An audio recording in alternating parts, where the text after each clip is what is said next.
Aqui novamente, em nome do Senhor Jesus, e para ouvir das grandes e poderosas obras que tu fizeste antes. E agora nos encontramos na expectativa. Eleva a nossa fé e unge-nos para crer que o que foi pedido esta noite será concedido. Tu conheces cada um deles, tudo quanto pediram, e rogamos por aqueles, especialmente, Senhor, aqueles que estão tão perto da morte.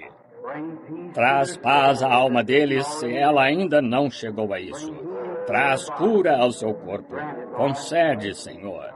Abençoa a nossa reunião. Nós rogamos, Senhor, nesta reunião de oração de quarta-feira à noite, que, assim como nos reunimos, sabendo que onde quer que 2 ou mais estiverem reunidos, Tu estarás conosco. E pedimos-te, Senhor, que nos dês a Tua palavra esta noite.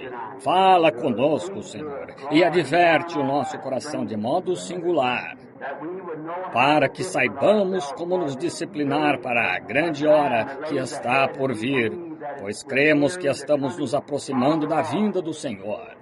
Nós te agradecemos pelas pessoas que agora estão começando a achar a fé preciosa para si, sabendo o que fé significa, e sabendo até mesmo te agradecendo por cultos que ainda teremos, crendo que tu irás fazer algo. Senhor, estamos esperando, na expectativa, como nos dias antigos, crendo que o tempo está próximo, quando tu irás simplesmente erguer as janelas do céu e derramar as promessas que Deus prometeu neste último dia. Agora te pedimos, Senhor, para estar com todos ao redor das nações, como hoje ouvimos de tantos ao redor por toda parte, que estão necessitados. Concede-lhes seus pedidos, Senhor, e rogamos para ver a grande mão de Deus movendo-se em todo o mundo, entre aqueles que estão esperando por esta grande coisa. Perdoa-nos pelo nosso pecado. Disciplina-nos, Senhor, com o Teu Espírito e a Tua Palavra, para que possamos nos disciplinar. Servos obedientes na vontade de Deus. Permite-nos recordar e tentar pensar em nosso coração no que os cristãos primitivos fizeram. Que tipo de pessoas nós conheceríamos se nos encontrássemos com aqueles que estiveram pessoalmente em contato contigo? Como seus rostos devem ter se iluminado com fé e alegria. Como suas vidas devem ter sido a palavra viva de Deus, simplesmente cartas escritas e lidas por todos os homens. Enquanto entravam e caminhavam entre o povo, Deus, concede isso mais uma vez. Que nossa vida esteja tão sujeita a Ti, e o próprio Espírito Santo viva através de nós, e fale através de nós, Senhor. Que nos lembremos em nossa mente, enquanto caminhamos na rua e convivemos com o mundo, que não devemos ser como aqueles. E nós damos passagem e lhes damos o lugar, Senhor, e sua legítima posição aqui na terra. Nós tomaremos o assento de trás, sabendo que somos representantes de outro mundo. Temos um reino que virá em poder, Senhor. E nosso grande rei em breve chegará e assumirá o controle de todos os reinos que estão em seu domínio. Ele governará e reinará com ele aqui na terra 1000 anos e estaremos com ele para sempre. Com isto em mente, Senhor, agora aguardamos com expectativa pela resposta à nossa oração. Olhamos para a nossa confissão. Se fizemos qualquer coisa, dissemos qualquer coisa ou pensamos qualquer coisa que tenha sido contrária à Tua grande vontade, e o sangue de Jesus Cristo nos purifique. Conduze-nos, Senhor, como a irmã disse esta noite a respeito dela e o marido a caminho de Chicago. Conduze-os, Senhor Deus, ao lugar que Tu possas usá-los, de modo que eles sejam feixes de luz para outros que vão apalpando em trevas, que não conhecem nosso Senhor Jesus. Agora encomendamos o culto a Ti e atentos à Tua palavra de correção, para que saibamos como nos preparar para esta grande hora. Em nome de Jesus nós pedimos. Amém. O Senhor os abençoe. Obrigado, irmão. De certo modo, eu não planejei isto. Eu, estando aqui em casa, senti que se não tivesse mesmo de ir a algum lugar, emergência, eu me sentiria muito mal ficando sentado em casa e não vindo à reunião de oração. E vim para cá, de certo modo, eu mesmo, até minha família, não esperávamos isso. Simplesmente cheguei e já saí. E então eu disse, vou à reunião de oração. E ela nem teve tempo de se aprontar para vir, pois não sabia que eu viria. Assim, estou contente em ouvir o testemunho da irmã ali, o irmão, acerca daquela luz lá em Carolina do Sul, ou Carolina do Norte, em algum lugar. Foi em Greenville? Southern Pines, sim. O irmão Lee Vail esteve aqui hoje. Eu o batizei hoje no culto batismal aqui hoje. Vocês conhecem o irmão Lee Vail e os ministros ali? Irmão Parker Thomas? Ah, eu me lembro do tempo, uma irmã estando sombreada. Foi uma grande confirmação, irmã, ao que o Espírito Santo algumas vezes nos deixa ir adiante e testa a nossa fé para ver o que... e testa a fé de outros. Quando você está olhando diretamente para alguma coisa e vê alguma coisa e a diz, outros olham e não a veem, dizem que não está ali, está vendo? Mas está ali. Agora, não houve ninguém que pudesse ver aquela luz que pairava sobre Paulo, mas ela estava lá. Ninguém viu aquela pomba descendo do céu naquela luz, numa forma, e pairou sobre Jesus, a não ser o próprio João. Mas estava lá, está vendo? E então, mais tarde, quando eu estava contando às pessoas sobre esta luz ser como uma coluna de fogo, ninguém queria crer. Mas agora, o olho mecânico da câmera identificou isso como veio. E o espírito maligno é escuro.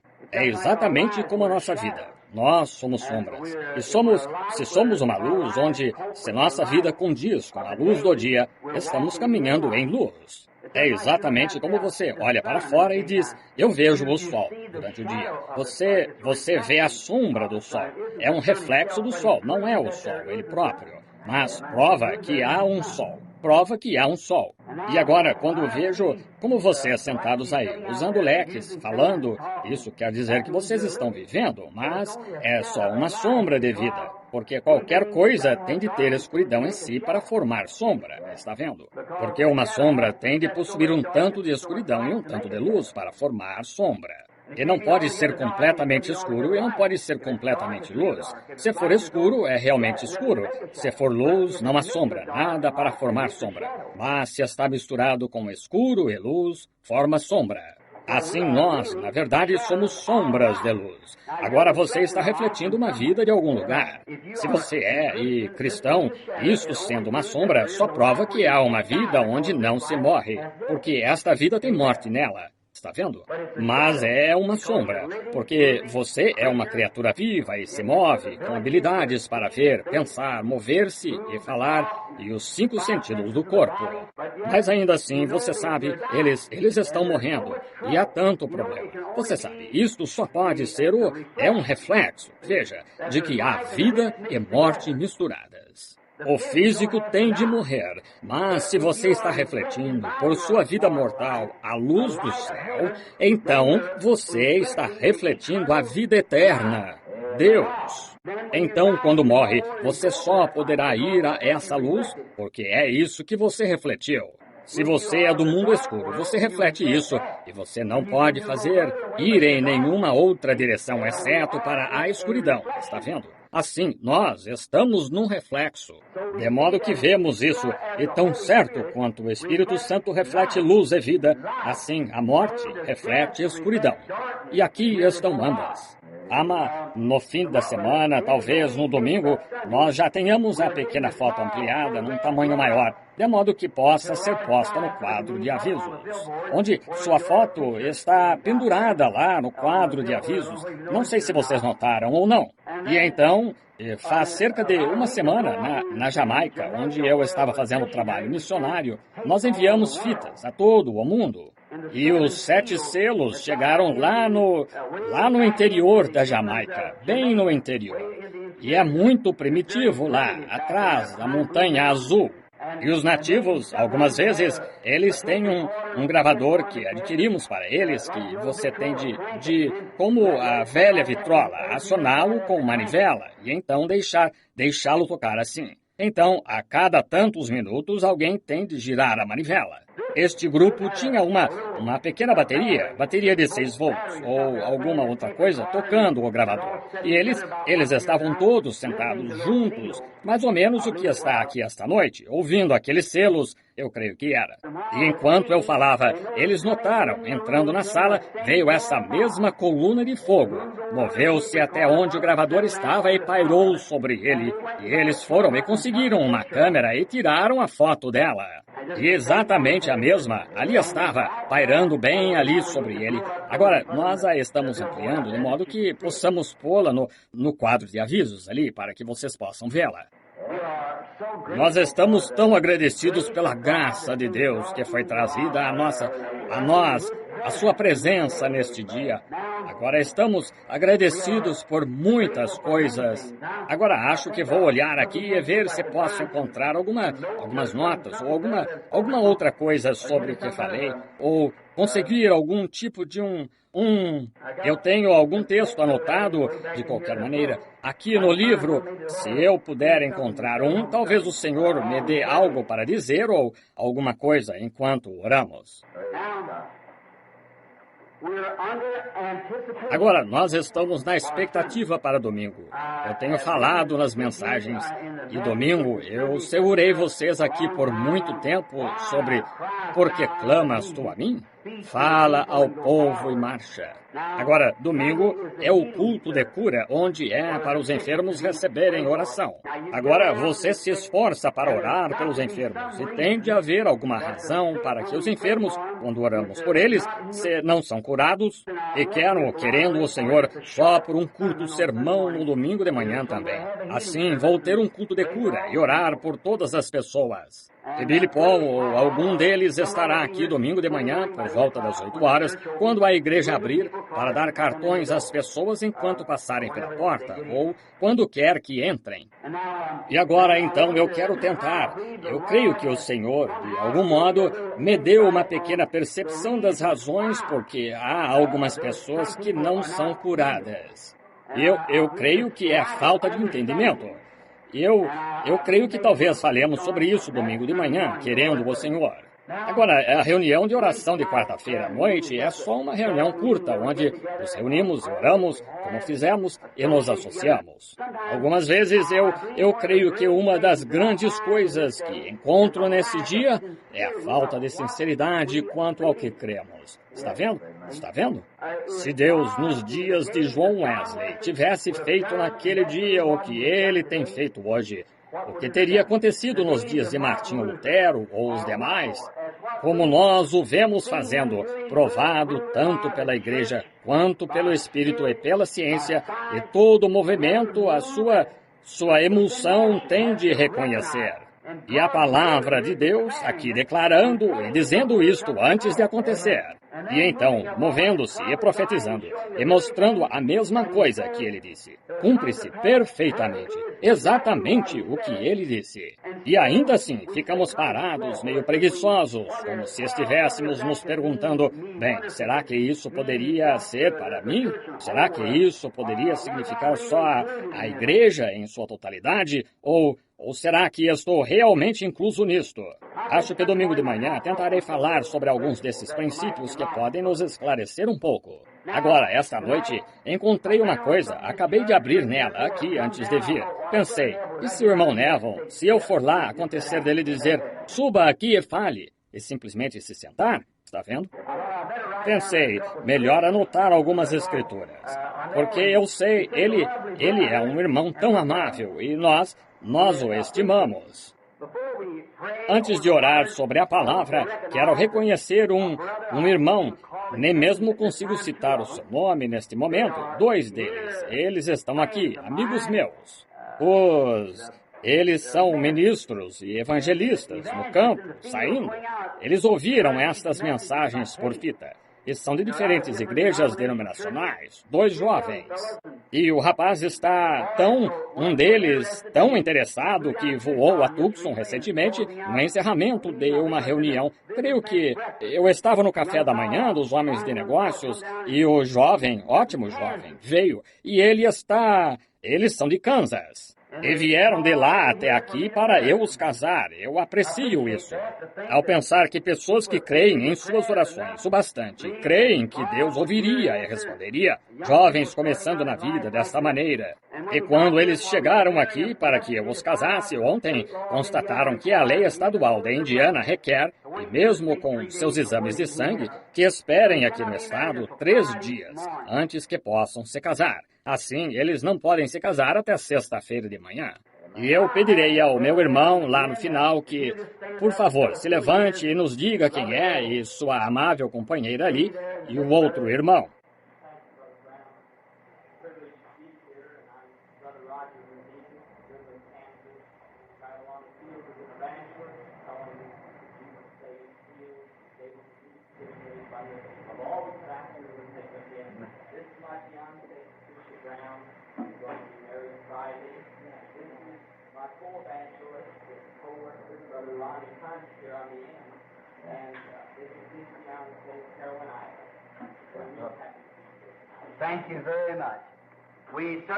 Muito obrigado.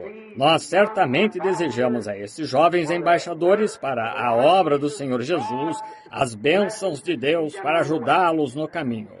E enquanto estou me indagando, esperando pela vinda do Senhor, e ao ver homens jovens e mulheres jovens com um propósito no coração de servir a Cristo, isso me emociona. Veja, ao vê-los se levantar assim. O Senhor os abençoe ricamente, meu irmão, irmã. Agora vamos abrir num pequeno livro do qual nunca falei antes na vida. E é só um capítulo, o livro de Filemon. E eu sou só um pouquinho irlandês e tenho um arame em torno dos dentes inferiores para manter no lugar alguns na parte de trás. Algumas vezes não pronuncio certo estes nomes quando sei o que eles são, e algumas vezes não consigo pronunciar o certo por falta de instrução. Assim, Filemon, alguém falou lá atrás o que eu acho que realmente é a pronúncia correta desse. Agora, o versículo 1, quero tomar só algumas palavras dele.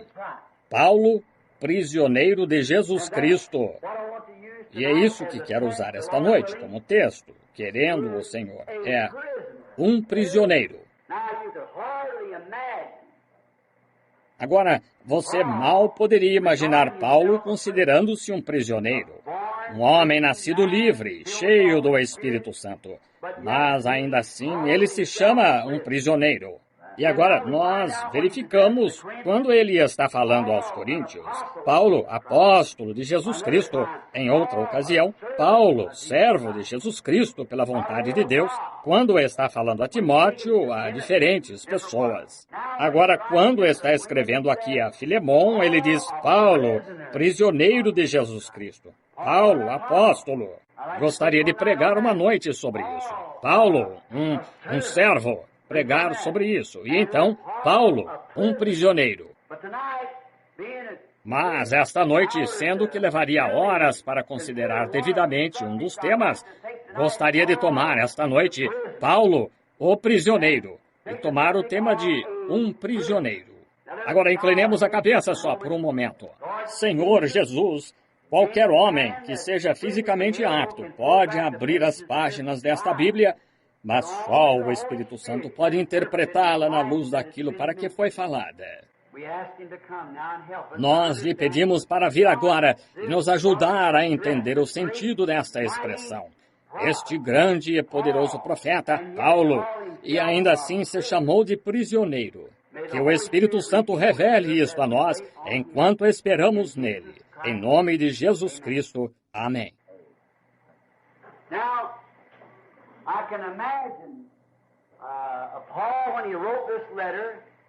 Agora, eu posso imaginar Paulo, quando escreveu esta carta a Filemon, como ele estava sentado no cárcere, lá na masmorra desta cidade, um prisioneiro. E podia bem saber por sua situação o que a palavra significava. Ele estava rodeado de barras. Ele só podia ser libertado quando alguém o deixasse sair livre. E sabia o que era ser prisioneiro. E então, novamente, creio que o apóstolo quis dizer só um pouco, não exatamente se referindo à sua presente condição, como sendo prisioneiro do seu ser físico sentado aqui neste cárcere, mas creio que ele estava se referindo ao seu ser, seu espírito, sua vontade, sendo um prisioneiro de Jesus Cristo. Agora todos nascemos com livre arbítrio para tomar qualquer decisão que queiramos. Deus faz de maneira justa, porque Ele tem de pôr todo homem sobre a mesma base, ou pôs o homem errado pôs o primeiro homem sobre a base errada, que Ele pôs sobre livre arbítrio. Está vendo? Nós estamos exatamente esta noite como Adão e Eva. Não há diferença. O certo e o errado estão postos diante de cada um de nós, a vida e a morte. Podemos fazer nossa escolha. Compete a você fazê-la.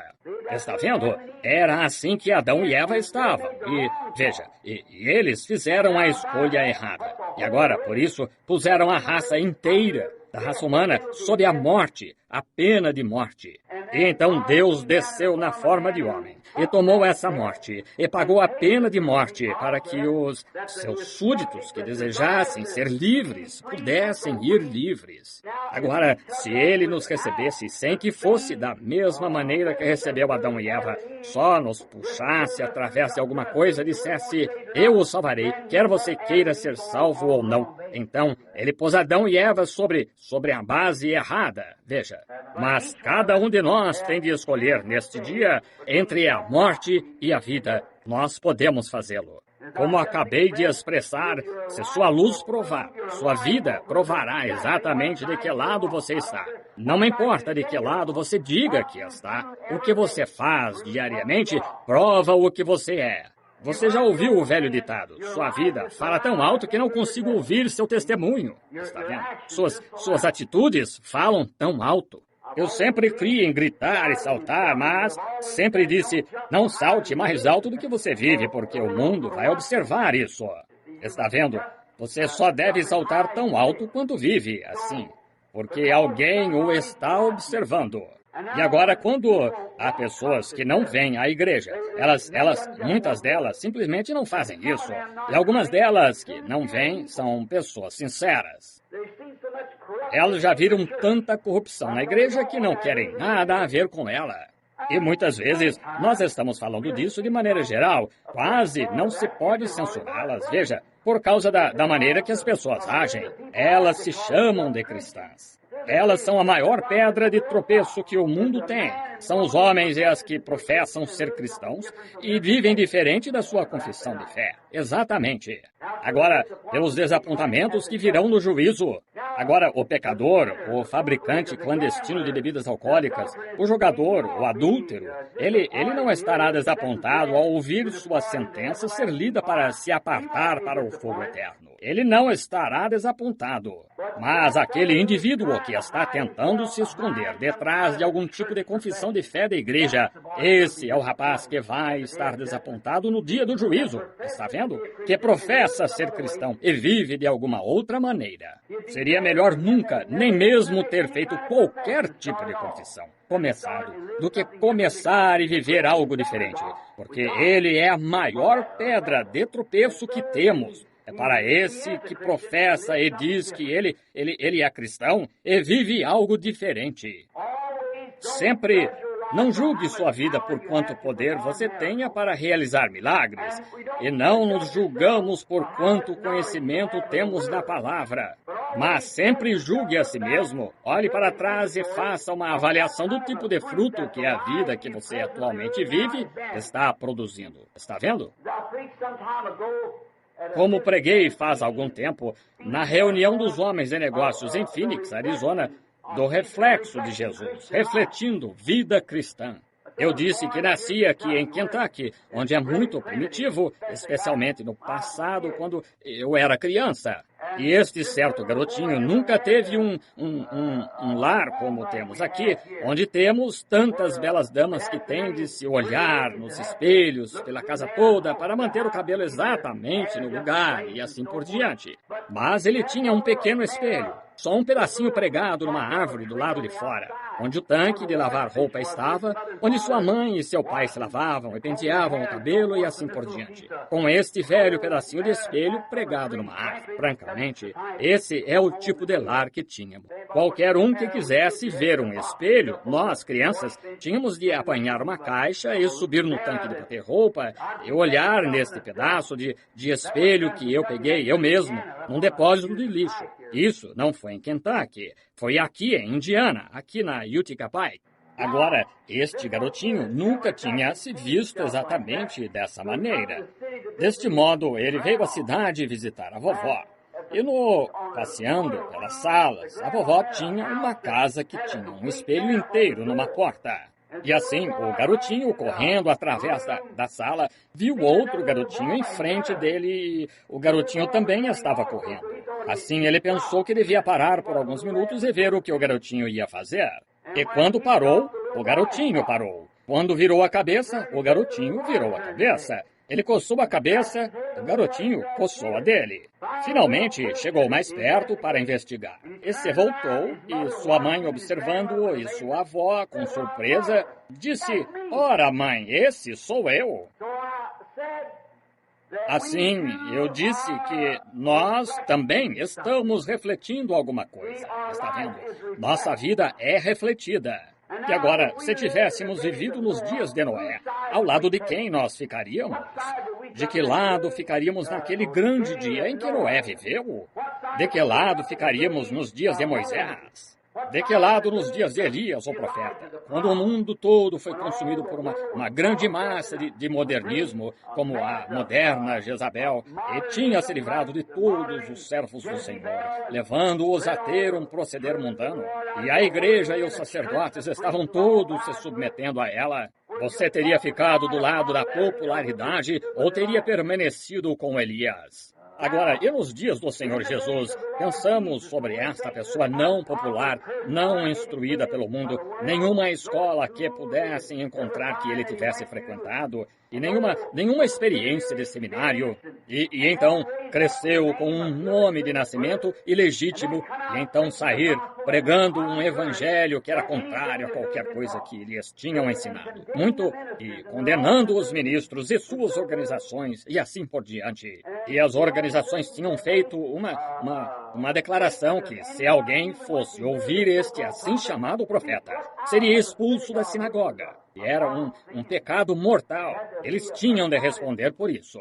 A única maneira de poderem adorar era sob o sangue de um cordeiro. Eles tinham de vir a este sacrifício. E então eles eram banidos. E que grande coisa isto era.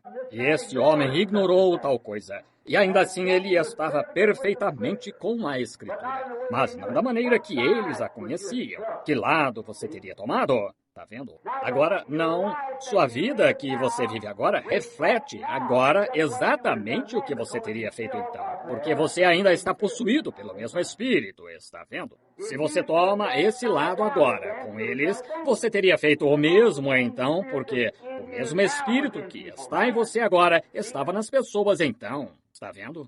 O diabo nunca tira seu espírito, ele só sai de um homem para outro. Deus também nunca tira seu espírito, ele vai de um para o outro. Está vendo? Assim, o mesmo Espírito que esteve sobre Elias veio sobre Eliseu, o mesmo sobre João Batista e assim por diante. O Espírito Santo que esteve sobre Cristo veio sobre os discípulos, continuou vindo e ainda vem sobre as pessoas. Está vendo? Deus nunca tira seu Espírito. Assim, somos deixados aí para fazer uma escolha. E eu não consigo ver aqui que Paulo estivesse se lamentando de alguma coisa e dizendo que se arrependia de ser prisioneiro. Mas estava se referindo a Eu creio que Paulo, enquanto escrevia esta carta, com essa pena de escrever, que era o Espírito Santo fazendo que ele escrevesse isso. Que talvez até mesmo para esta noite, para que pudéssemos extrair o contexto do nosso texto, para mostrar por que Paulo fez isso. Porque é escriturístico, e escriturístico é eterno. Eu creio que, sentado neste cárcere sombrio, que Paulo escreveu ao seu colega aqui, seu irmão, que ele era um prisioneiro de Jesus Cristo. Assim, ele podia expressar isto ao ver o que estava ao seu redor. Agora, ele estava no cárcere, mas não era isto que ele estava falando a este servo de Cristo, um ministro com ele. Ele estava falando que era um prisioneiro da palavra de Jesus Cristo, porque Cristo é a palavra. E Paulo tinha sido um grande estudioso em seu tempo. Ele tinha grande ambição. Ele era um homem que tinha sido treinado por pessoas, um sujeito chamado Gamaliel, o qual era um grande professor do seu tempo, uma das maiores escolas que ele podia ter frequentado. Por exemplo, como dizemos, Wheaton, ou Bob Jones, ou alguma grande escola fundamental. Ele tinha sido ensinado como um ministro da palavra. E ele era bem instruído e talentoso, e um rapaz inteligente com uma grande ambição de talvez algum dia tornar-se sacerdote ou sumo sacerdote para o seu povo.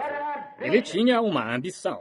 E então descobrir que esta grande ambição para a qual ele tinha sido treinado e tinha gasto toda a sua vida, talvez desde a idade de 8 ou 10 anos até cerca de 30 ou 35, quando terminou a universidade e se formou, e tinha todos os seus diplomas e tudo mais, e era bem visto por todos os clérigos, até mesmo com o sumo sacerdote em Jerusalém. Ele tinha ordens dele, ordens pessoais, escritas e confiadas a este grande Saulo para ir a Damasco e encontrar todos aqueles que lá adoravam a Deus de modo contrário ao que ele dizia, e prendê-los e lançá-los no cárcere. Se necessário, tinha ordens para entregá-los à morte, se quisesse. Ele tinha grande ambição.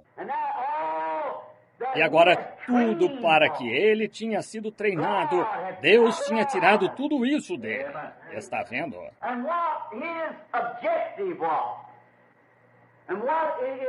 E qual fosse o seu objetivo e para que seu pai tinha gasto seu dinheiro e as ambições do seu pai e sua mãe. Tudo tinha sido tirado dele porque Deus tinha uma outra coisa. Portanto, ele era prisioneiro, tendo deixado o objetivo que tinha em vida, e tinha se tornado um prisioneiro de Jesus Cristo, o qual era a palavra. Aquele caminho a Damasco mudou Paulo, indo cerca de 11 horas, talvez, num dia em que ele foi derrubado, e ele ouviu uma voz dizendo: Saulo, por que me persegues?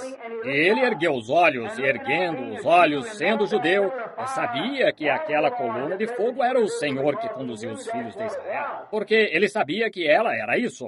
Lembre-se, este hebreu nunca teria chamado nada de Senhor, S-E-N-H-O-R, com letra maiúscula, Elohim, a não ser que estivesse convencido que era aquilo mesmo, porque ele era estudioso, treinado.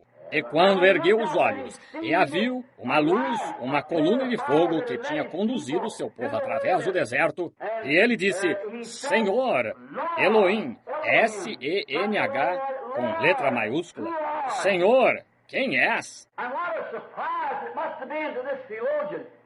E que surpresa deve ter sido para este teólogo ao dizer: Eu sou Jesus, o próprio contra quem ele tanto estava. Que reviravolta! Deve ter sido algo terrível para este homem, que todas as suas ambições que tinha ao descobrir, subitamente, que ele estava perseguindo. Suas ambições o tinham afastado para mais longe da coisa principal que ele intentava fazer. E que grande choque deve ter sido para este apóstolo quando ele disse: Eu sou Jesus, próprio que ele estava perseguindo. Por que me persegues? Outra pequena citação que poderíamos deixar aqui. Veja, quando zombam da igreja, não estão realmente zombando da igreja, estão zombando de Jesus. Por que me persegues? Como poderia Paulo, então, com todo o seu intelecto, crer que era isto, que este grupo que estava perseguindo era o próprio Deus que ele afirmava estar servindo? Acho que isso é, sem entrar em detalhes, acho que todos estamos bem treinados o suficiente para saber o que quero dizer aqui. A mesma coisa está acontecendo hoje. Paulo, embora na ignorância, ainda assim era esperto e inteligente, muito mais inteligente do que aqueles galileus sem instrução que ele estava perseguindo, que já haviam, em sua humildade, aceitado este homem como Senhor. Mas Paulo, em seu grande ensino e seu intelecto, não podia aceitar isso. E que reviravolta deve ter sido para ele neste caminho. E ele foi cegado, de modo que não cumprisse sua comissão, mas foi conduzido a um lugar, numa rua chamada Direita, e à casa de um deles. E então chegou o profeta ali, chamado Ananias, o qual viu, numa visão, ele vindo, viu onde ele estava, foi até onde ele estava e entrou. E disse: irmão Saulo, o Senhor que te apareceu no caminho enviou-me para que eu imponha as mãos sobre ti, e tornes a ver e sejas cheio do Espírito Santo. Veja onde ele estava. Que coisa deve ter sido para Paulo. Está vendo? Tudo quanto ele havia sido treinado a fazer era vice-versa. Assim, agora, com toda a instrução que tinha, ela tornou-se simplesmente nada para ele. Agora, ele sabia que teve uma experiência. Assim, aqui está outra boa lição para nós, que só experiência não é suficiente. Tem de ser experiência conforme a palavra do Senhor. Assim, vendo isto, e sabendo que isto era uma grande coisa, então que outro tinha recebido isto antes dele, ele levou 3 anos e 6 meses lá no deserto da Arábia, aprendendo a Bíblia como ela era então, o Antigo Testamento, e indo lá para comparar esta experiência que tinha tido e ver se era escriturística.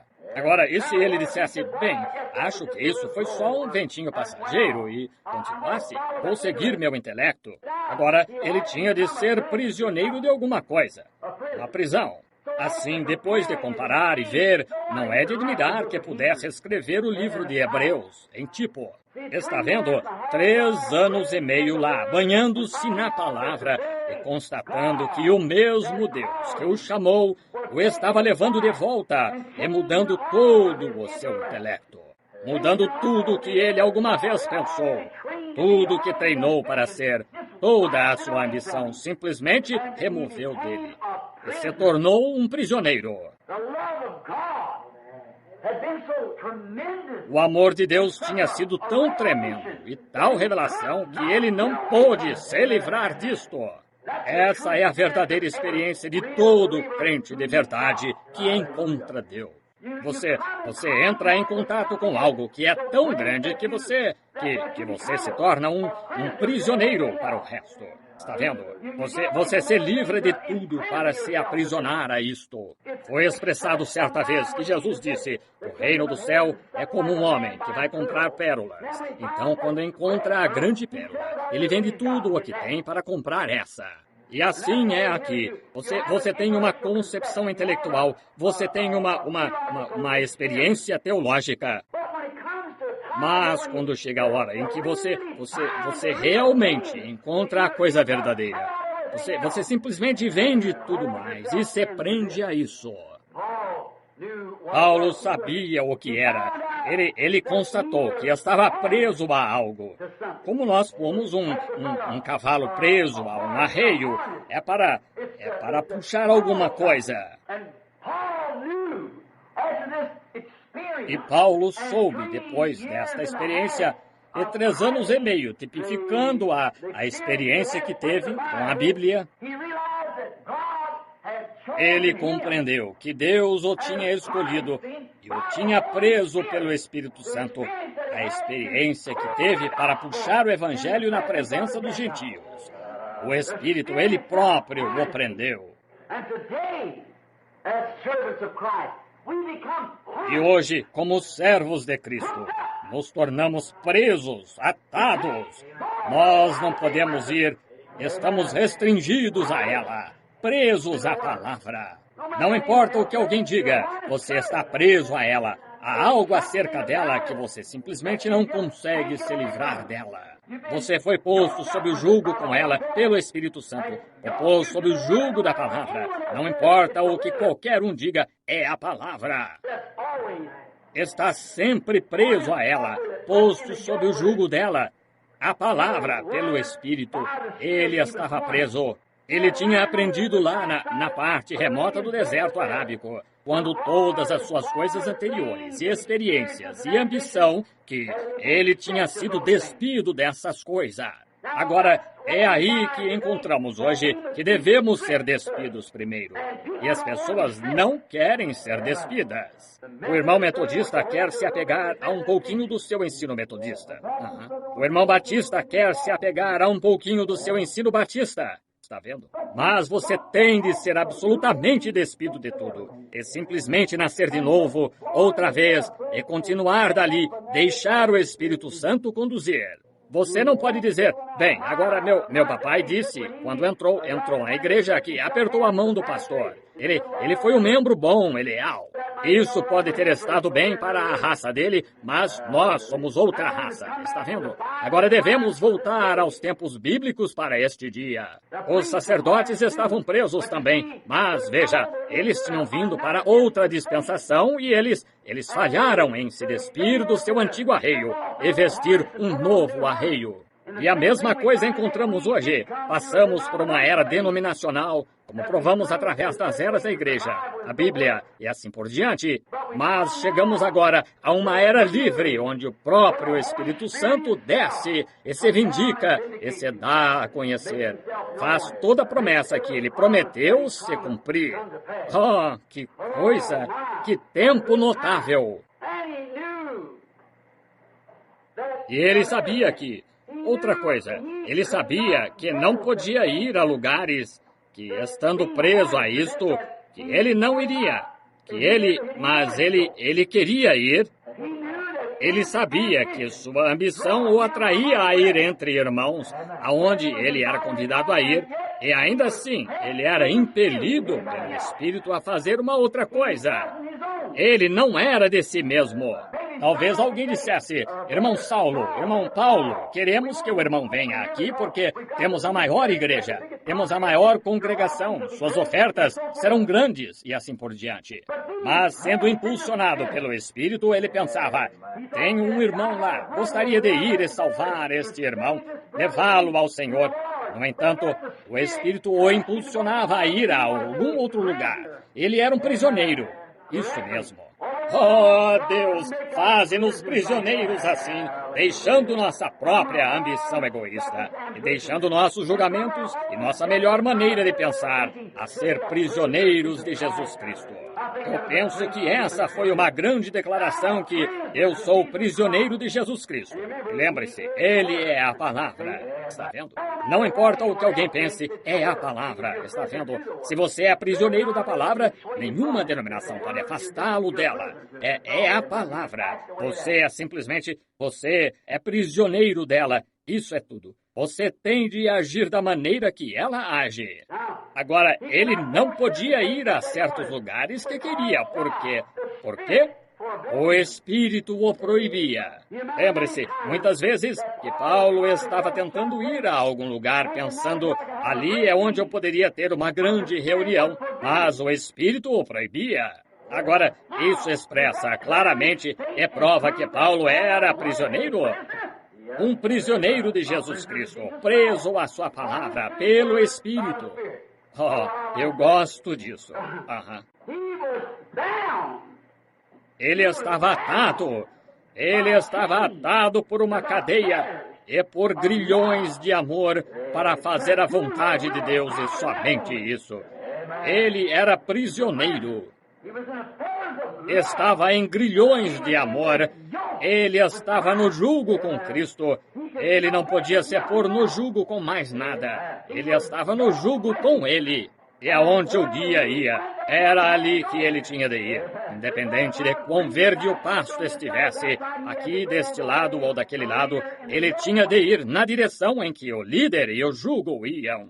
Oh, esta noite, se nós, como Tabernáculo Branham, somente pudéssemos nos tornar prisioneiros para nosso próprio ser egoísta, para nossa própria ambição, de modo que pudéssemos nos render completamente e estar sob o jugo com Ele, independente do que o resto do mundo pensa, do que o resto do mundo faz. Nós estamos sob o jugo com grilhões de amor, nós somos prisioneiros. Meus pés estão de tal modo sob o jugo de Cristo que não dançam. Meus olhos estão de tal modo sob o jugo de Cristo que eu, quando vejo estas modernas mulheres nuas na rua, isso vira a minha cabeça. Meu coração está tão sob o jugo do amor a Ele que não posso mais ter amor por este mundo. Minha vontade está tão sob o jugo dele que nem sei agora quais são minhas ambições. Apenas para onde quer que tu conduzas, eu seguirei, Senhor. Eu serei um prisioneiro. Está vendo? Paulo foi corretamente um prisioneiro. Ele não estava fazendo nenhuma afirmação errada. Ele foi treinado pelo Espírito Santo, novamente, para esperar na palavra. Agora, ele tinha sido treinado de uma maneira, mas Deus o tinha treinado de outra maneira agora. Ele foi treinado pelo Espírito Santo para esperar no Senhor, independente de quais fossem suas ambições. Agora eu vou, pela ajuda do Espírito Santo, mostrar-lhe uma coisa. Está vendo? Agora tomemos um exemplo. Certo dia, Paulo e Silas, descendo a rua numa certa cidade onde eles estavam tendo um reavivamento, uma mocinha, possuída de demônio, ficou seguindo-o, gritando atrás dele. E sem dúvida que Paulo sabia que tinha autoridade como apóstolo para repreender aquele espírito maligno para fora daquela mulher.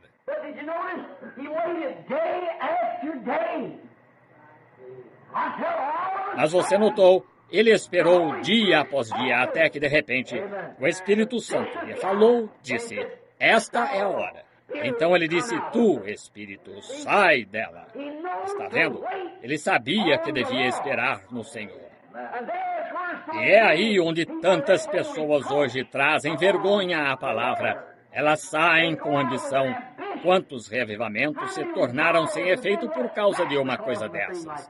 Porque o evangelista não espera para ver o que o Senhor tem a dizer. Alguns deles dizem: venha cá, e ele vai na mesma hora, porque a associação disse vá. E o Espírito Santo diria algo diferente. Todavia, a ambição do homem em se tornar o presbítero do Estado, ou alguma outra coisa, ou algum ancião, ou algum bispo, ou algo, o arrastaria. Você tem de ir. E, todavia, ele sabe que não é assim. O Espírito Santo dizendo, vá aqui, está vendo? Ele está sob o jugo da sua organização. Ele é prisioneiro da organização. Se está sob o jugo de Cristo, ele é conduzido pelo Espírito Santo. Ele, está vendo? Ele está sob o jugo, um prisioneiro. Não faz nenhuma diferença o que qualquer um diga. É um metal que soa, é um símbolo que tine. Ele só ouve a voz de Deus e só fala quando ela sai. Ele não diz nada.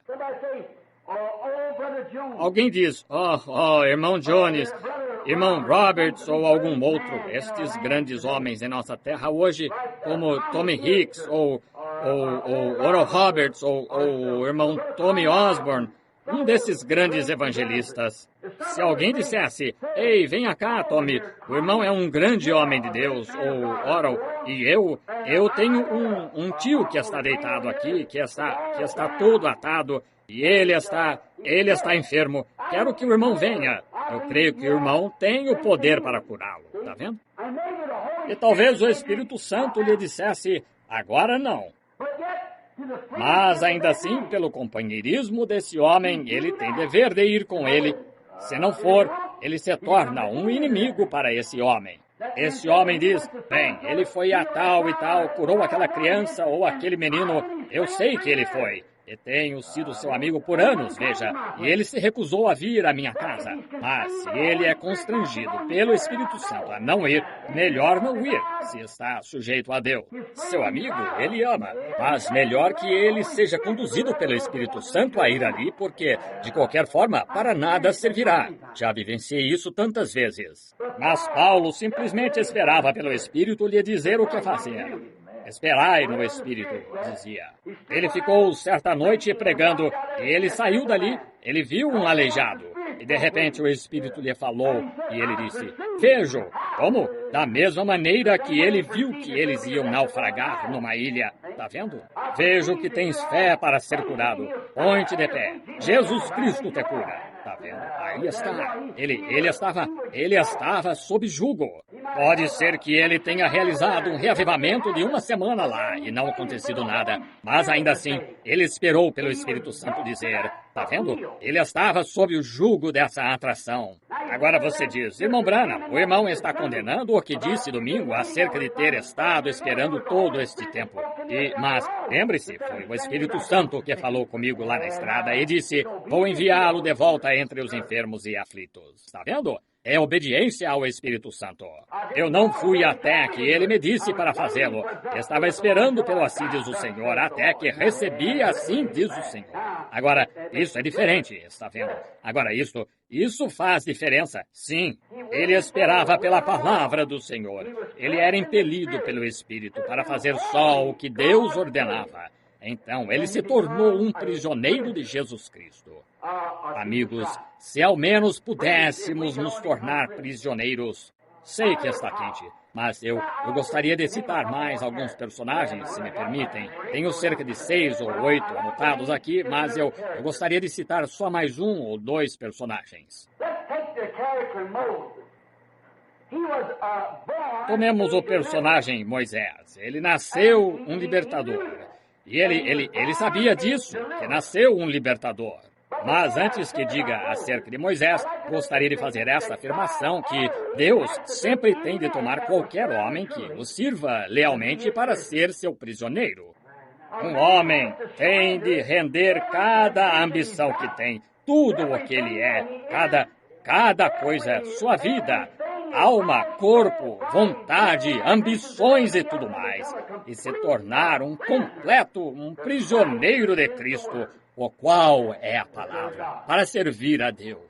Você talvez tenha de caminhar contrário em seu melhor julgamento. Talvez, numa certa organização, você possa pensar que poderia elevá-lo e lhe dar algo grande, de modo que você pudesse brilhar. Mas o que você mesmo descobre? Você descobre estar derrotado depois de um tempo, até que Deus possa obter um homem que esteja disposto a se tornar prisioneiro dele.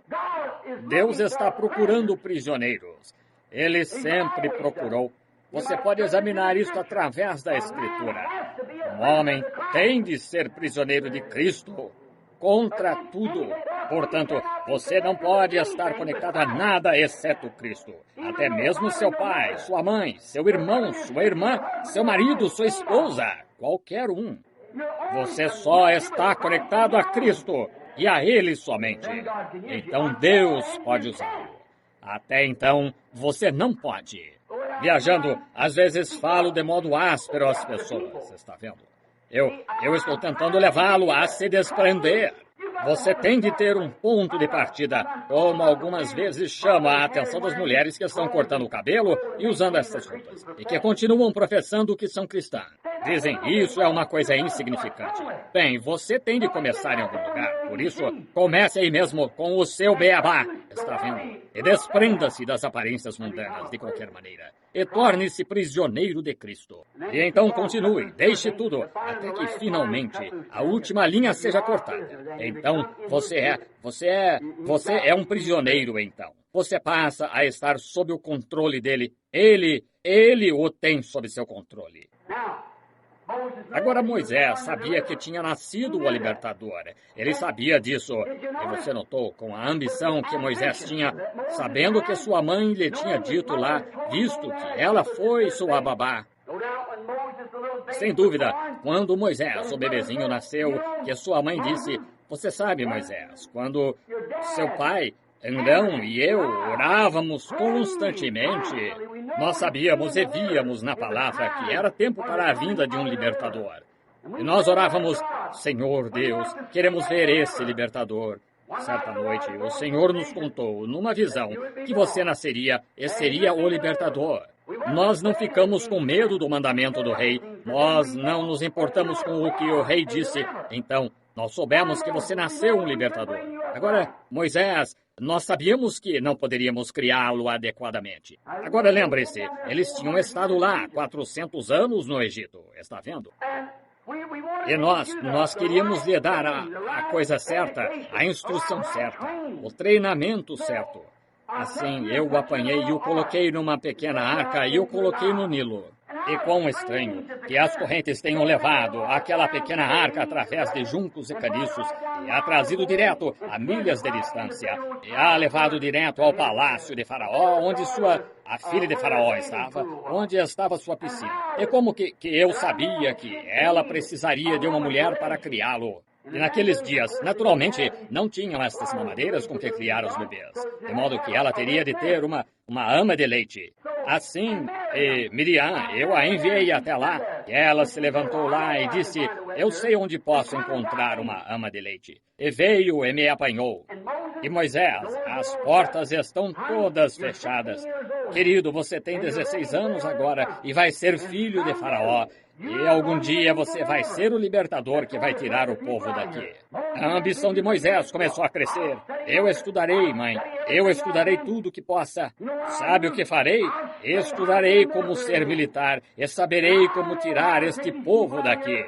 Eu serei um grande general, bispo, de modo que saberei como se faz. E eu irei tirá-lo. Eu obterei meu doutorado em filosofia ou doutorado em leis, eu o farei. Como o padre Chinique, se você já leu seus livros, muito bem. Ele ia libertar todos os protestantes, você sabe. E se tornou ele próprio. Assim, este grande sacerdote, anos atrás, padre Chinique, você devia comprar seu livro e leu.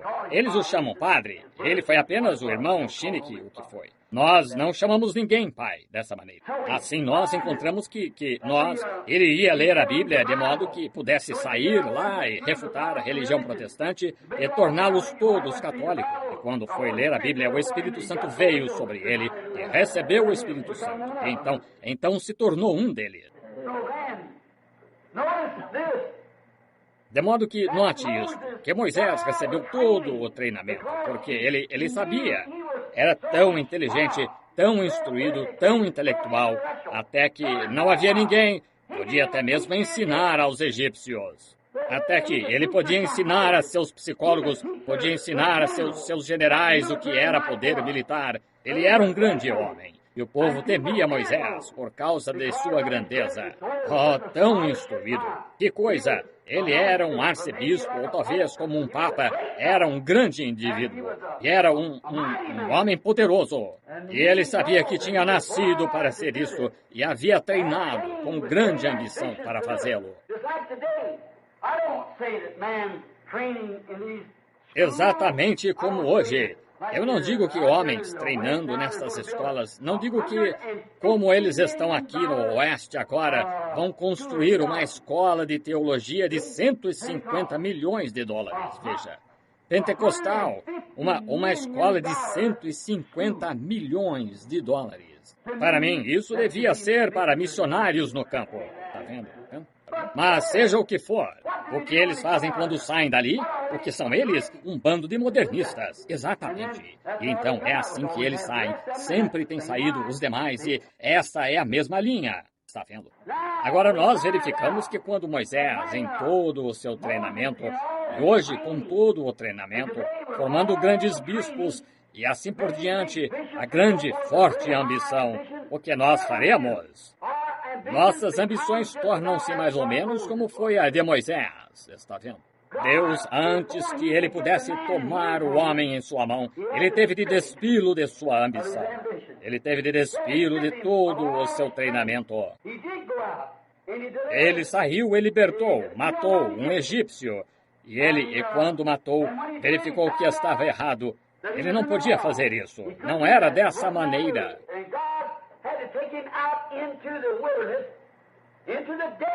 E Deus teve de levá-lo para o deserto. Um lugar deserto. Note, um tanto estranho como estes indivíduos que Deus tem uma mensagem para eles, ele os leva a um deserto. Ele levou Paulo ao deserto para treinar, para lhe dizer o que toda esta grande visão era no deserto. Vai a certo deserto. E ele ficou lá até que Deus plenamente lhe deu a conhecer o que fazer. E na época de Moisés, ele o levou para o deserto, manteve-o lá por 40 anos e despiu-o de toda a sua teologia e toda a sua ambição. Ah, que ocasião, quando pôde olhar para trás e ver o seu fracasso. E como nós, esta noite, devíamos fazer a mesma coisa quando vemos nossa ambição. Veja a campanha de cura e veja se o Senhor fez alguma coisa faz alguns anos para começar a restaurar a cura aos enfermos e assim por diante. Cada organização, é porque ele não entrou na organização deles. Elas tiveram de conseguir um curador. E o que nós fizemos, vejamos isto só por um momento. Nós fizemos a mesma coisa que Moisés. Nós saímos e tentamos tanto manufaturar algum tipo de milagre. Eu cheirei uma doença. Eu estou com sangue na mão. E manufaturamos um milagre. Está vendo? E o que nós temos? Alguns homens passaram por tão árduas tensões que não aguentaram e se tornaram bêbados comuns, neuróticos, e isso afetou suas mentes.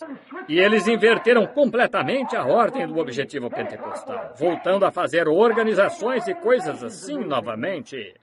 Está vendo? O que nós fizemos? Matamos cerca de um egípcio.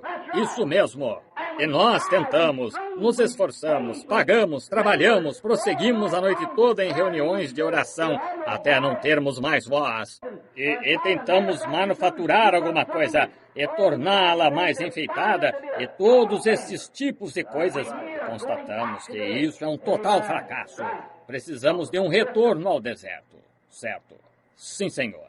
Reuniões de acampamento e esforços, por que simplesmente não se render? É isso que devíamos fazer, veja, voltar e nos render. Ora, nós fizemos a mesma coisa que eles fizeram, a mesma coisa que Moisés fez. Isto de nada adiantou. Depois de 40 anos, ele se encontrou prisioneiro da palavra de Deus. O que nós tentamos fazer, quando a grande bênção saiu e a manifestação de todas estas grandes coisas acerca das quais Deus nos disse como devemos nascer de novo, como recebemos o Espírito Santo, o batismo em nome de Jesus Cristo e todas estas coisas aqui. Veja, as pessoas, ao invés de permanecerem nessa palavra, presas a ela, o que fizeram? Começaram com sua própria teoria denominacional, a qual já tinha falhado e tentaram manufaturar algo para se parecer com a verdade. Melhor eu interromper aí mesmo, está vendo? Tenho certeza que você é sábio o bastante para saber o que quero dizer. Tá vendo? Mas, ora, veja o que isto causou. Pense nisto. O que nós temos esta noite, exceto uma nação cheia de pessoas organizadas que negam as Escrituras de Deus, que chamariam a vida do Espírito Santo, que isto foi uma telepatia mental, que rejeitariam que tal coisa entrasse em sua igreja, e eles não lhe permitiriam mencionar uma palavra da semente da serpente, segurança eterna e as coisas que o Espírito Santo revelou e provou serem a palavra.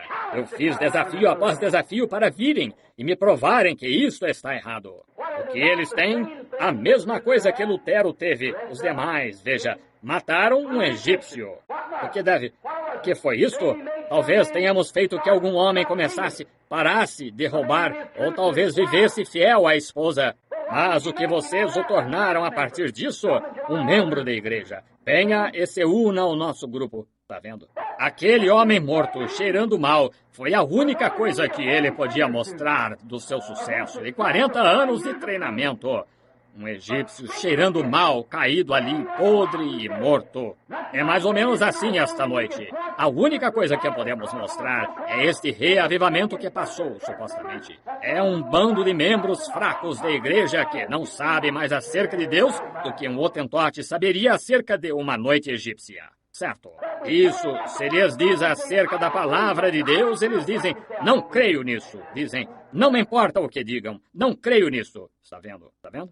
Essa é uma coisa terrível a se ter de apontar por todos os esforços e empenhos e tudo que temos. Talvez nós pudéssemos apontar a uma grande escola, mas ela está morta. Poderíamos apontar a uma organização, mas ela está morta. Está fedendo. É exatamente como a primeira coisa da qual saímos. Como um porco que volta ao seu espojadouro e um cão ao seu vômito. Quando nós retornamos, um egípcio morto. Sem dúvida que alguém disse, Moisés, bem, você não tem mais sentimento pelo povo? Você foi chamado para isto. Alguém que conhecia Moisés sabia que ele tinha sido chamado para isso. E não, você perdeu o sentimento pelo povo? Não, senhor. Bem, por que você não está aí fazendo isso? E por que não está aqui tentando fazer isso? E por que não continua com os demais? Moisés estava lá sendo despido até que teve uma experiência na sarça ardente que declarou a palavra. Eu sou o Deus de Abraão, Isaque e Jacó. E me lembro das minhas promessas e vou descer para libertá-los. Estou enviando-o para fazê-lo. Foi isso. Ele viu a palavra, não a ambição do povo ou os desejos do povo. Então, o que ele se tornou? Ele não queria mais encarar os egípcios. Ele não queria mais encarar esta coisa. Mas ele se tornou um prisioneiro. Amém. 40 anos de fuga, despindo-se, mas então ele se tornou um prisioneiro na sarça ardente. O poderoso Moisés com todo o seu intelecto. A Bíblia dizendo que Moisés era um homem poderoso em palavra ou em obra lá no Egito. Mas observe o que o poderoso teólogo fez na presença da sarça ardente. Ele só confessou sua incapacidade. Quando viu o genuíno propósito de Deus, ele confessou que era incapaz de fazê-lo. Todavia, ele era treinado em toda a teologia que puderam lhe dar, treinado em sua melhor escola. No entanto, o que ele faria quando aquela coluna de fogo pairando ali na sarça? Disse, nem mesmo consigo falar com ele. Senhor, quem sou eu para que deva ir? Está vendo? Tire seus sapatos, Moisés. Quero falar com você. Dispa-se até mesmo de seus sapatos. Você está prostrado no chão novamente. Quero falar com você. Não conseguia nem falar.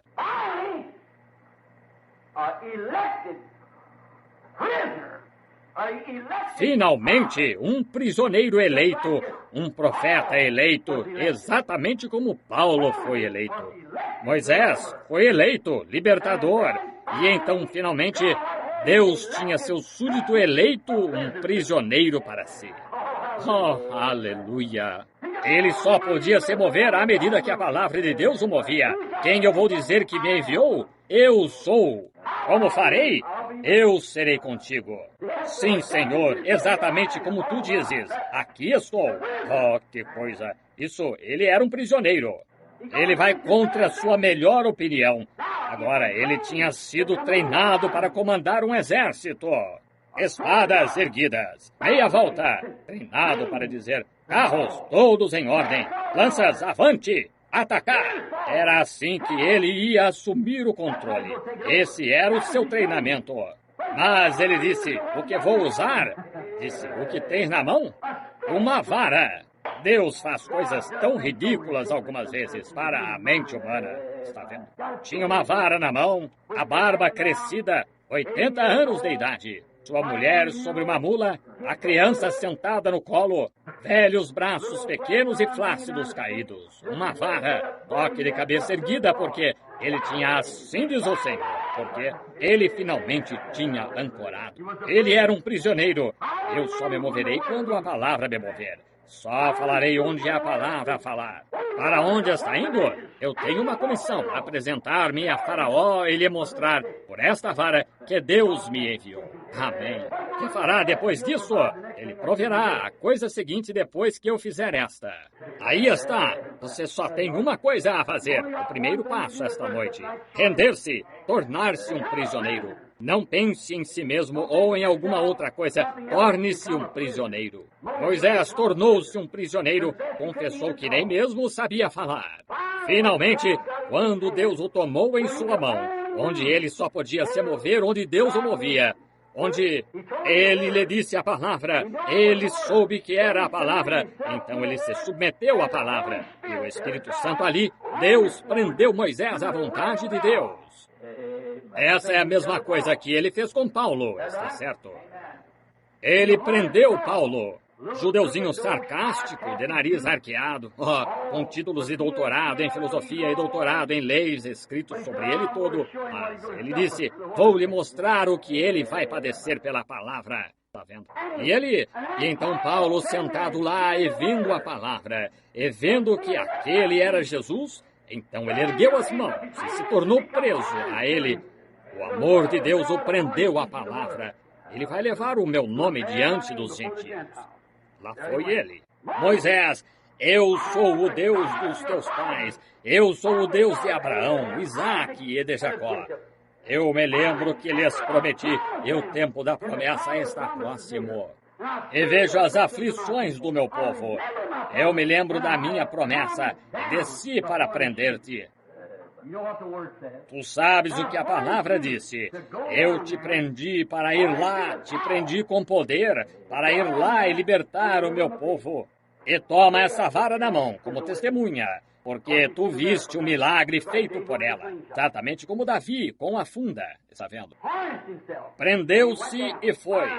Finalmente, Deus tinha um homem que estava sujeito a ele, preso a ele, e que não podia se mover até que a palavra de Deus o movesse.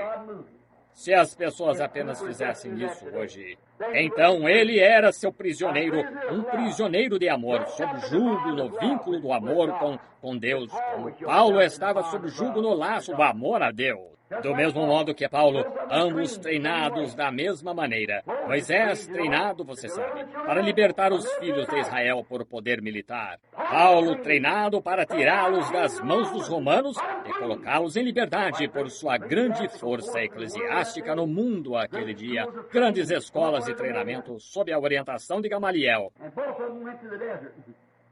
E ambos foram para o deserto. Voltaram homens diferentes. Ambos viram a coluna de fogo, e ambos eram profetas. Está certo? Ambos profetas. E a ambos a coluna de fogo falou, exatamente, vindo buscar um libertador. Ali estavam eles, foram para um deserto, deixaram seus lares e foram para o deserto para averiguar. Deixaram seu povo e tudo mais para encontrar a vontade de Deus. Está vendo? Eles foram treinados de uma maneira, Deus os mudou para outra, e tiveram de se tornar um completo prisioneiro para não agirem da maneira que queriam agir, mas agirem da maneira que Deus queria que agissem. Ele é o mesmo ontem, hoje e eternamente. Temos mais 10 minutos aí para incluir este. Chegarei rapidamente a outro personagem. Vejo um diante de mim agora. Seu nome é José.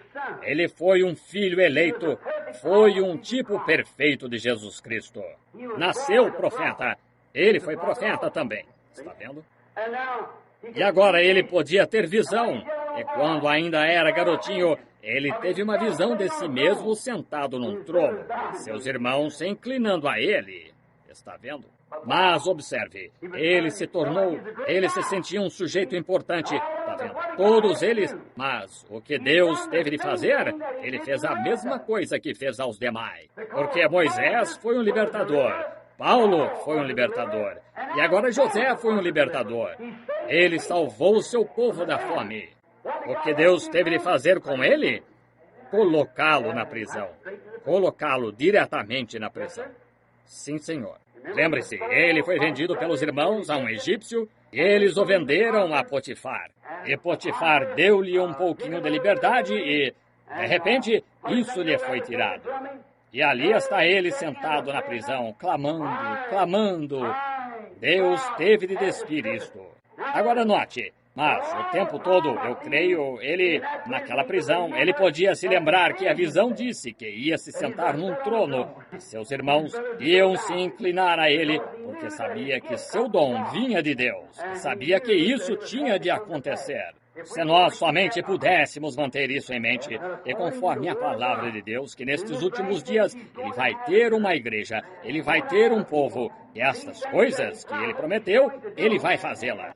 Ele disse que iria, e nós estamos vivendo no tempo. Nós estamos aí. Ele está só tentando fazer que sejamos verdadeiros prisioneiros agora, confinados com ele. Já ouviu aquele velho cântico que cantam, e então estou separado com Deus? Quero estar separado com Deus. Agora foi aí que pensei acerca disso. Estando separado com Deus, nada mais. E você só se move quando Deus diz para se mover. Você só faz da maneira que Deus diz para fazer. Veja, então você está separado com Deus. Agora lembre-se, ele estava pensando, ele também se tornou um total fracasso para si mesmo. Tudo que ele sabia, tudo que entendia e tudo mais, ele se tornou um total fracasso. Isto não funcionava. Ele foi posto sob uma situação em que ninguém o escutava. Ele era um prisioneiro. Está vendo? Ele foi posto numa situação em que incrédulos não criam. Sabem o que quero dizer? Seu ministério não era efetivo. As pessoas viravam a cabeça. Elas não lhe davam atenção alguma na prisão. De que serviria seu ministério? Ele podia ficar de pé junto às barras da prisão e pregar para elas. Elas caminhavam rua abaixo, está vendo? Mas ele se tornou um prisioneiro. E Deus o manteve prisioneiro até que a roda passou a girar certo. Disse, aqui está o meu homem. Glória! Um total fracasso. Finalmente, Deus veio a ele em sua prisão. Como Paulo, como todos os demais, ele veio a ele. E ele usou o dom que ele tinha dado para tirá-lo dali. Isso mesmo, ele o tirou da sua prisão. O que ele fez? Tão logo ele o tirou da sua prisão, foi-lhe dado o poder pelo rei, seu rei, ao lado do qual se sentava, sob o qual ele estava. Ele foi trazido do cárcere e recebeu poder, de tal modo que o que quer que ele dissesse tinha de acontecer. Amém. Em sua prisão, ele constantemente se lembrava que nasceu com um propósito. Ele ia se sentar ao lado do rei. Todos os demais iam dobrar um joelho a ele. Sua visão lhe disse assim, amém. Mas antes que sua visão pudesse ser completamente cumprida, ele teve de se tornar um prisioneiro. Amém. E então, ele se tornou um governante. E quando ele veio do seu cárcere e se tornou prisioneiro da palavra de Deus, de modo que só pudesse dizer o que Deus punha em sua boca para dizer, então Deus se moveu através dele.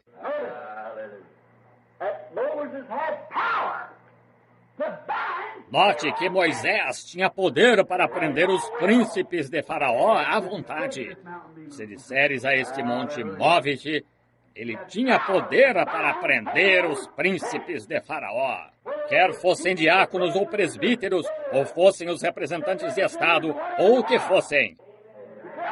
Ele dizia, eu o prendo, e eles estavam presos. Era isto. Ele podia fazer isto conforme sua própria palavra, conforme lhe agradava. Amém. Glória a Deus. Só tenho mais cerca de 3 minutos para cumprir minha palavra. Agora, nós verificamos que ele se tornou prisioneiro de Deus, e prisioneiro do mundo. De Paulo, da mesma maneira, de Moisés, da mesma maneira, de prisioneiro do seu próprio pensamento a prisioneiro de Deus. E quando saiu, ele tinha o poder de Deus. E quando se tornou Paulo, quando o velho pensamento de Moisés, ele o rendeu esse desvio dele. Ele se tornou prisioneiro da palavra de Cristo. Só podia se mover onde quer.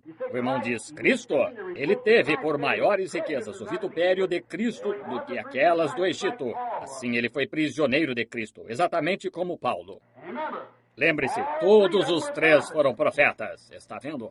E eles tiveram de ser despidos de seu próprio pensamento para se tornarem prisioneiros da vontade e dos caminhos de Deus. Então, nos lembramos agora de que ele tinha poder de prender, conforme sua própria palavra. Tinha poder de soltar, conforme sua própria palavra. Ele podia dizer, eu o solto em nome do meu rei. Amém.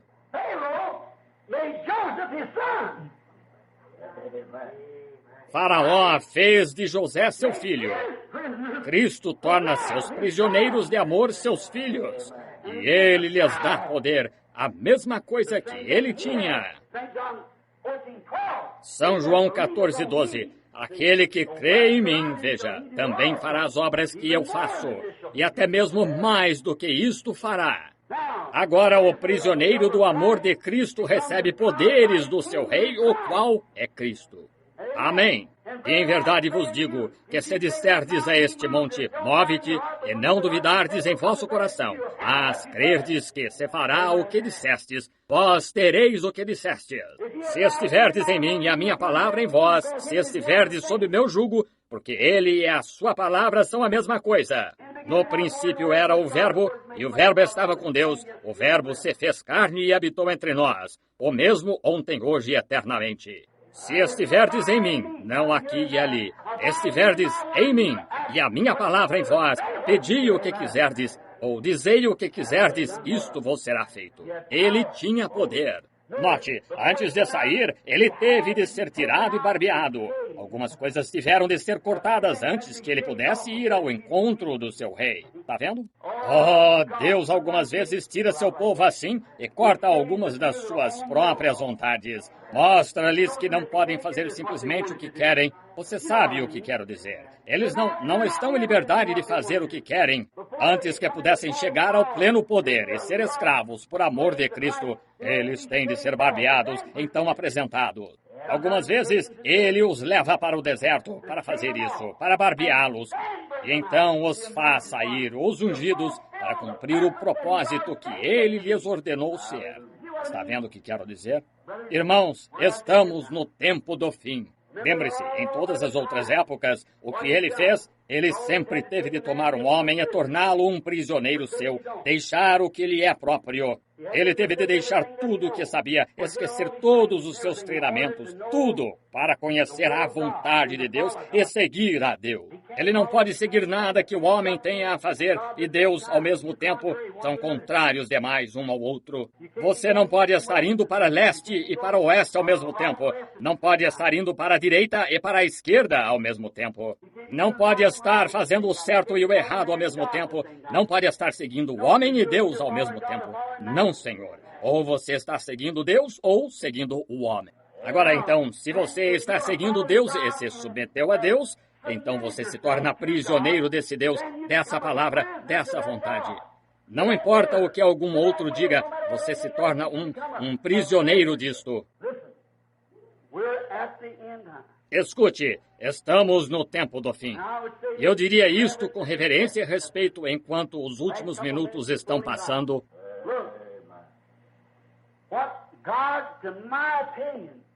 Veja, o que Deus, em minha opinião, fará e tem de fazer, e fará neste último dia, é encontrar uma ferramenta para a ceifa. Ele tem de encontrar uma ferramenta para debulhar a eira. Qualquer fazendeiro, quando vai à sua ceifa, tem de ter uma ferramenta com que fazê-lo. Certamente, ele tem de ter uma foice afiada ou algo assim, algum instrumento para debulhar o grão, e a seara está madura. Deus, toma-nos em tua mão, faze-nos escravos do teu amor, usa-nos como ferramenta para dar compreensão a esta terra pecaminosa e amaldiçoada em que estamos vivendo hoje. E Jesus Cristo é o mesmo ontem, hoje e eternamente. Quanto a mim, Deus, permite-me ser um prisioneiro. Se todos os meus irmãos me desprezarem, se todos os meus amigos me desprezarem, eu quero ser prisioneiro de Jesus Cristo e sua palavra. De modo que esteja preso à sua palavra pelo Espírito Santo, para ver o Espírito Santo fazer que a palavra de Deus seja confirmada pelas mesmas coisas que ele disse que seriam feitas. Quero ser prisioneiro de Jesus Cristo. Oremos. Gostaria de saber, esta noite, com a cabeça inclinada, se essa ambição que temos em ser alguma outra coisa, ou talvez de algo que pensemos que seja uma coisa egoísta, gostaria de saber se não poderíamos simplesmente pôr isso de lado.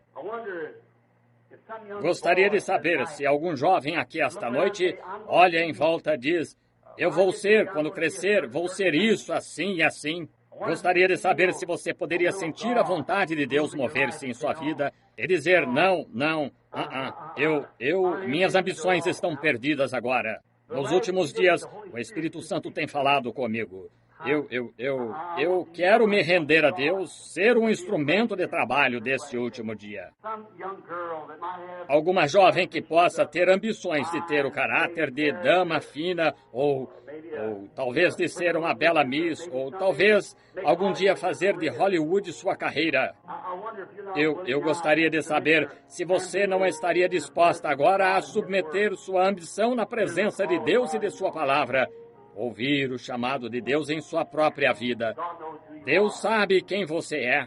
Gostaria de saber se haveria um ministro por perto, ou um servo, um obreiro em algum lugar na igreja. Eu só venho aqui de vez em quando.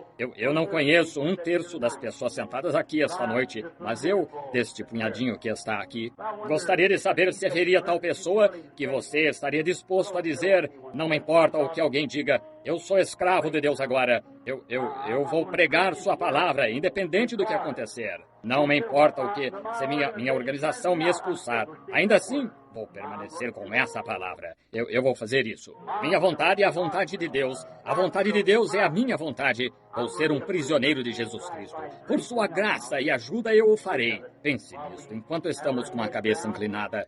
Quantos têm essa ambição esta noite? Você ergueria a mão? Essa é a minha também. Tudo entregarei. Com a cabeça inclinada agora. Lentamente agora. Enquanto considera isto agora, enquanto ora. Tudo entregarei. Tudo entregarei. Tudo a ti, meu bendito Salvador. Tudo entregarei. Entrega. Você é realmente sincero nisto? Quero ser um prisioneiro. Toma-me, Senhor. Leva-me à casa do oleiro esta noite. Quebra-me completamente e molda-me novamente aqui embaixo.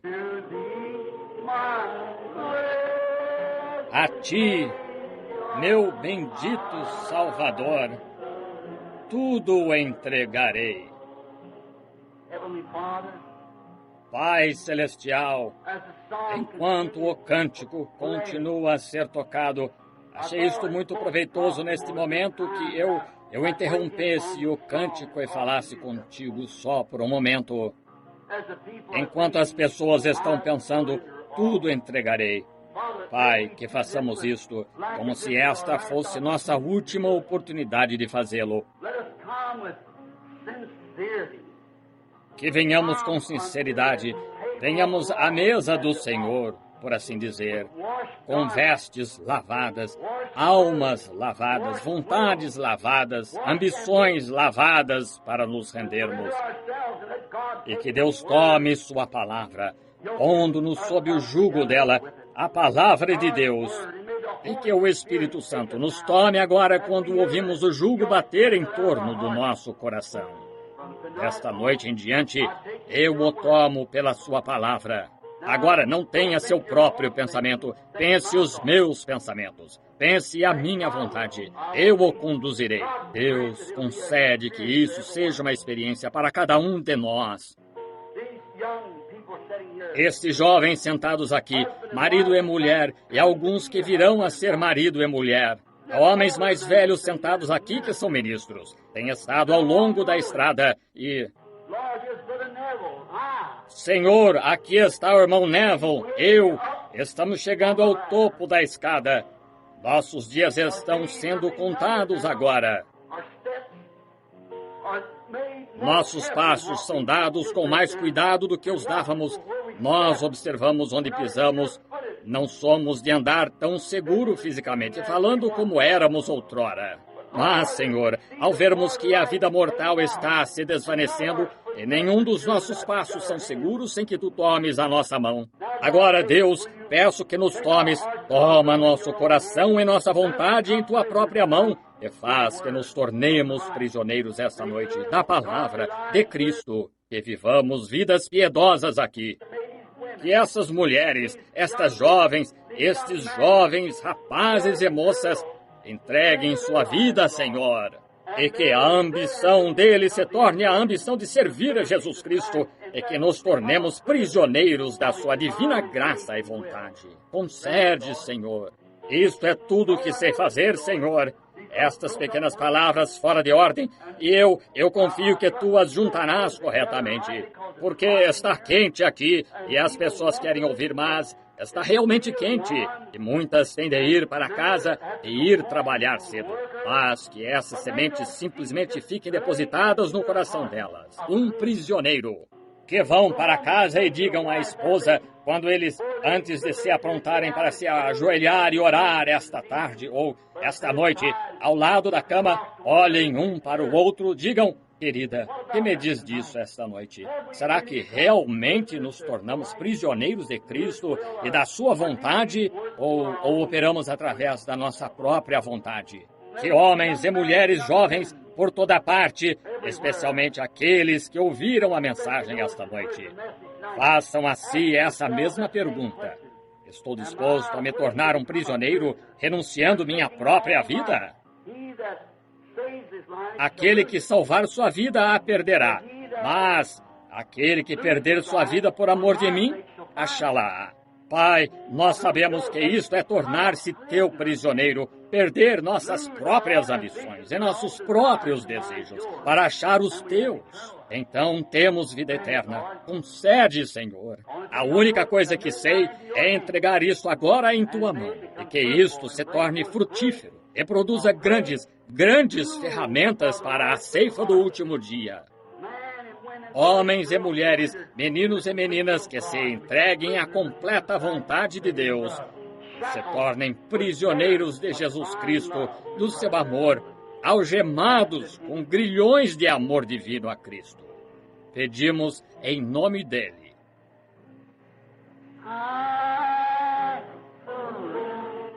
Tudo entregarei. Fiquemos de pé. Tudo entregarei.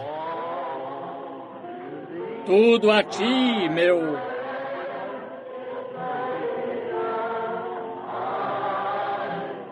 Digamos isso novamente, com os olhos fechados e as mãos erguidas.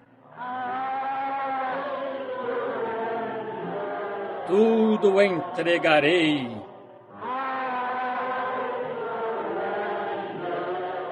Tudo entregarei.